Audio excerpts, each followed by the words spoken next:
चलिए अब आगे देखते हैं। पीछे तीनों कैपेसिटर पढ़ लिए, parallel plate capacitor, spherical plate capacitor और सिलिंड्रिकल प्लेट कैपेसिटर। ठीक है, मतलब कौन कौन सा? समांतर प्लेट संधारित्र, गोलीय प्लेट संधारित्र और बेलनाकार प्लेट संधारित्र। ठीक है, इसके आगे जो पढ़ना था हमें ये पढ़ना था कि जब कंपाउंड डाइलेक्ट्रिक कोई रहेगा, मतलब एक साथ दो मीडियम रहेगा किसी पैरेलल प्लेट कैपेसिटर में, तब उसका कैपेसिटी, इससे जुड़ा ऑब्जेक्टिव क्वेश्चन भी है कि इंक्रीज होता है या डिक्रीज होता है। और दूसरा ये 5 नंबर का क्वेश्चन है, लॉन्ग क्वेश्चन एक्सप्रेशन इसका। ठीक है, मतलब जब हम किसी परावैद्युत वाले माध्यम को रख देते हैं समांतर प्लेट संधारित्र के दोनों प्लेट के बीच में, तब उसकी धारिता का व्यंजक यानी कि फॉर्मूला एक्सप्रेशन। तो समझिए फिगर जो हमारे पास था ऐसा था पैरेलल प्लेट कैपेसिटर का, ये A B plus Q, plus है मतलब पूरे पे, ठीक है, और इधर माइनस Q। इससे पहले हम एक बार पीछे बना चुके हैं समांतर प्लेट संधारित्र का। अभी हमें ये बनाना है कि बीच में कोई और माध्यम रहेगा तब, मीडियम रहेगा तब। ऐसे पीछे जो हम बनाए थे उसमें आंसर इतना आया था, C is equal to A epsilon naught by T। जहां पे आप समझ पा रहे हैं कि ये एप्सिलॉन नॉट जो है ये किस मीडियम को बता रहा है, कौन से माध्यम को, हवा या निर्वात को, मतलब एयर और वैक्यूम को। वही ये बोला जा रहा है कि इसके प्लेट के बीच में किसी दूसरे मीडियम को रख देंगे तब क्या होगा। तो दोनों प्लेट के बीच का डिस्टेंस कितना, दूरी d था। अब समझिए ऐसा है कि बीच में इसका थिकनेस यानी कि मोटाई जो है वो t है। ये जो माध्यम है ये परावैद्युत माध्यम है, ठीक है, मतलब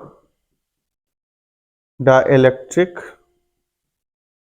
मीडियम, ठीक है। चलिए अब समझिए आप ये कि इतना दूर टी थिकनेस तक, मतलब इतना बीच में तो ये है, लेकिन अभी भी इधर और इधर, अभी भी तो जो पहले था वही ना होगा। मतलब अगर हवा था तो अभी भी इधर और इधर कितना बचा हुआ, हवा ही बचा हुआ है, मतलब इधर भी एयर है और इधर भी एयर है। सिर्फ टी थिकनेस तक यानी टी मोटाई का बीच में कोई दूसरा मीडियम रखा हुआ, बीच में कोई दूसरा माध्यम रखा हो। अब हमें इसके लिए कैपेसिटी निकालना, तो कैपेसिटी फिर जब निकालना है तो सब में तो यही आप किए हमेशा, C is equal to Q by v, v का केवल वैल्यू बनाना है आपको। ठीक, तो पीछे हम रिलेशन में देख चुके हैं ऐसा कि E जो होता है वो बराबर होता है V बाई डी के। ठीक, ऐसे मेन रिलेशन ऐसा है, E is equal to minus d v by d r. जब मैग्नीट्यूड लेंगे यानी कि परिमाण लेंगे केवल, तो माइनस से कोई मतलब नहीं, डी भी बता रहा है छोटे मान को, जब वैल्यू बड़ा हो जाएगा तो भी। यहाँ दोनों प्लेट के बीच का डिस्टेंस डी है तो डी यूज करते हैं। अब समझिए कि ऐसा हम समझते हैं कि एयर के लिए जो इलेक्ट्रिक फील्ड है वो ई समझ लिए, मतलब हवा के लिए, और ये जो माध्यम रखे हैं इसका कुछ अलग मान लेते हैं, ई डैश। ठीक, तो आप ये बताइए कि हवा के लिए थिकनेस कितना बचा हुआ, मतलब मोटाई कितना बचा हुआ, तो यहाँ से यहाँ तक का कुल दूरी कितना है, डी। मतलब ऐसा समझिए यहाँ से यहाँ तक 50 सेंटीमीटर ही हो और उसमें 20 सेंटीमीटर हो, तो हवा वाले के लिए कितना आंसर बचेगा, 30 सेंटीमीटर नहीं बचेगा। 50 में से 20 क्या करेंगे, माइनस कर लेंगे। उसी तरह का ऐसा है कि यहाँ से यहाँ तक का टोटल दूरी कितना, तो कुल डिस्टेंस कितना, डी है। ठीक, और उसमें टी इसका है, तो एयर वाले के लिए, हवा वाले के लिए कितना बचेगा दूरी, डी माइनस टी। ठीक, तो ऐसा हम रिलेशन से बना रहे हैं कि V इज इक्वल टू, यानी कि अगर इस पूरे कैपेसिटर का, संधारित्र का टोटल पोटेंशियल डिफरेंस, कुल विद्युत विभवांतर भी हो, तो संबंध से यहाँ हम लिखेंगे V जो है वो किसके बराबर हो जाएगा, E इंटू डी के। तो एयर वाले के लिए इलेक्ट्रिक फील्ड विद्युत क्षेत्र E है, और एयर वाले के लिए यानी कि हवा वाले के लिए दूरी कितना बचा हुआ है, D में से T क्या कर देंगे, माइनस, मतलब हवा के लिए दूरी है D माइनस T, अब बाकी इसके लिए T है। ठीक। तो ई और into D minus t plus ई डैश किसका, ई डैश किसका लिख रहा है, डाइलेक्ट्रिक मीडियम का मतलब परावैद्युत माध्यम का, ई डैश विद्युत क्षेत्र, और इसके लिए जो दूरी है वो कितना टी है, डिस्टेंस जो है वो टी है, थिकनेस उसका। ठीक।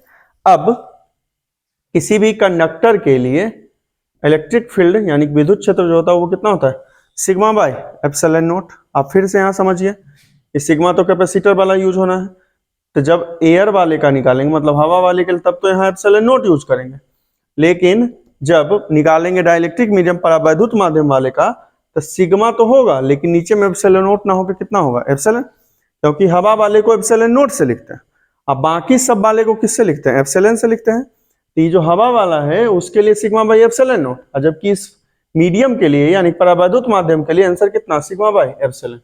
इसका वैल्यू रख दिए sigma by epsilon naught into D minus t plus sigma by epsilon into T.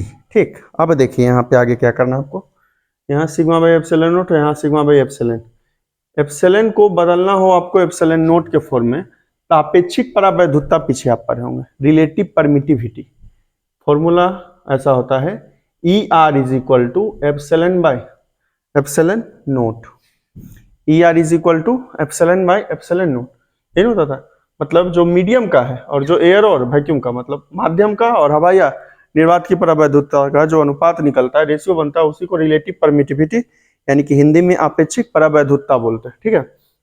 यहाँ से एप्सिलॉन निकालिएगा तो कितना आंसर बनेगा, epsilon r into epsilon naught, यहाँ पे रख दीजिए sigma by epsilon naught d minus t plus sigma, और एप्सिलॉन को बदले कितना रख लेंगे answer, epsilon naught into epsilon r into t. ये दोनों में देखिए तो क्या कॉमन हो जाएगा, sigma by epsilon naught common. ठीक है। अंदर में यहाँ बचा कितना डी माइनस टी, और यहाँ क्या बचा हुआ, ऊपर में टी है और नीचे में एप्सिलॉन आर, इतना में कहीं कुछ दिक्कत है तो बोलिए।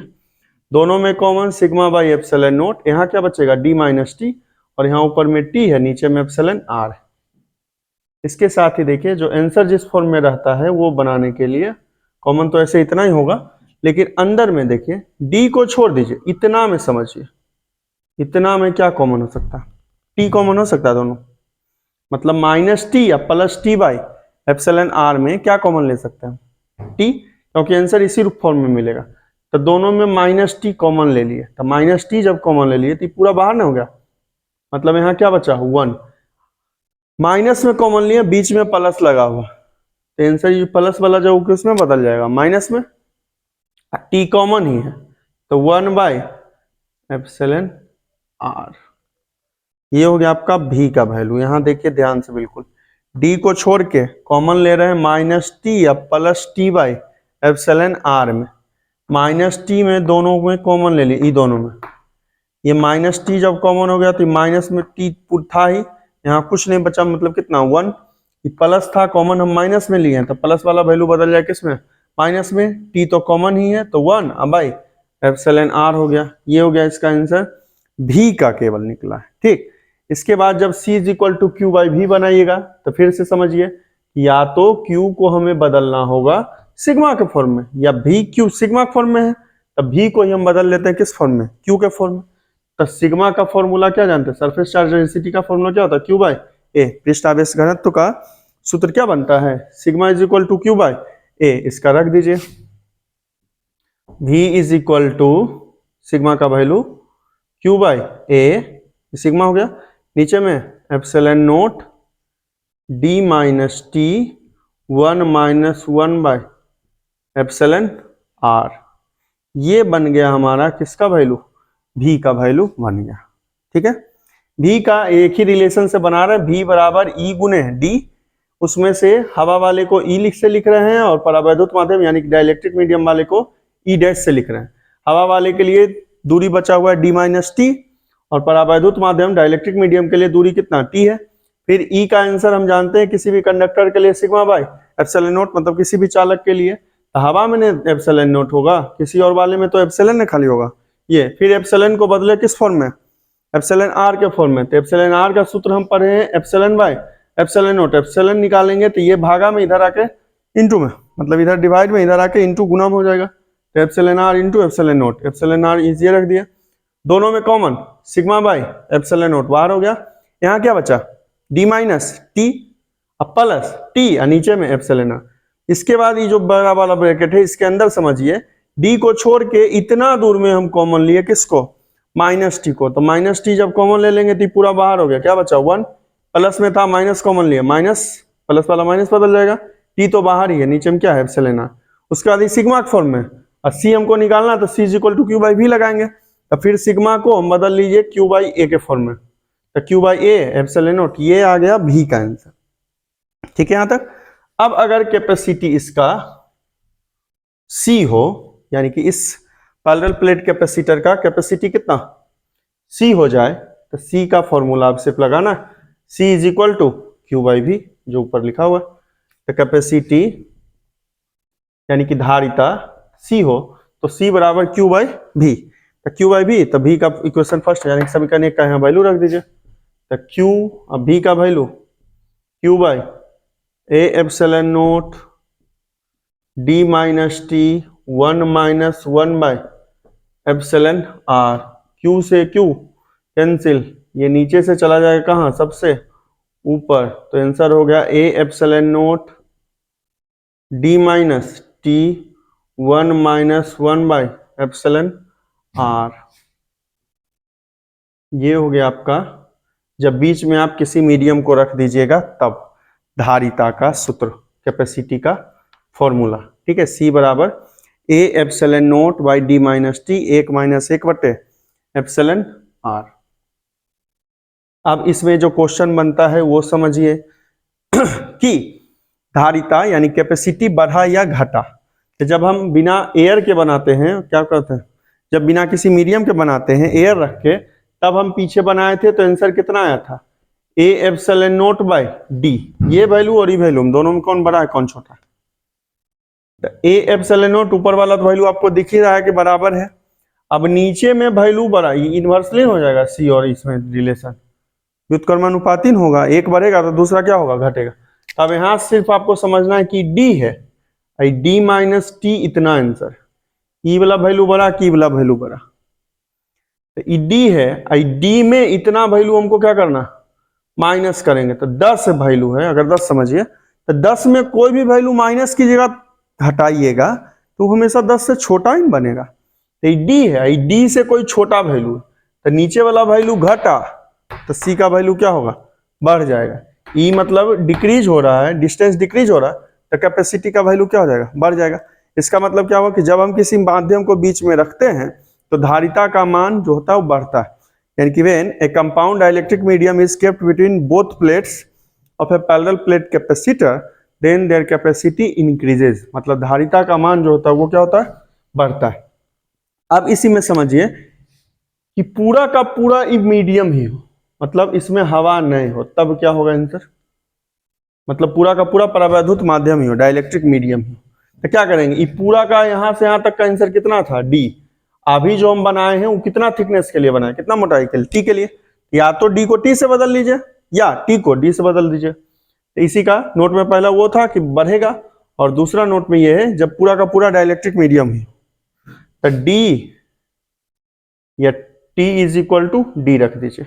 रखिए तो क्या हो जाएगा आंसर, जीरो नहीं होगा, ए एप्सिलॉन नोट, ठीक ना, डी माइनस टी को बदल दिए डी से 1 minus 1 by epsilon r, a epsilon naught d, d into 1 minus d minus minus plus d by epsilon r. E cancel हो गया लेकिन ई तो बचा ही रह गया, कितना आंसर हुआ ए एप्सिलॉन नोट और डी बाई एप्सिलॉन आर। ये एप्सिलॉन आर सबसे ऊपर, ए एप्सिलॉन नोट इंटू ये जो सबसे नीचे वाला वैल्यू है ये चला गया कहाँ सबसे ऊपर, सबसे ऊपर जब चला गया तो हो गया a epsilon naught into epsilon r by D.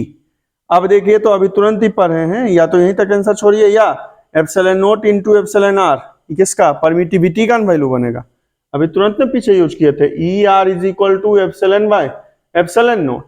Epsilon का कितना आंसर बनता है, epsilon r into epsilon naught, यही तो वैल्यू है epsilon naught into epsilon r, तो ये आंसर बन गया ए एप्सिलॉन बाय डी, ये हो जाएगा।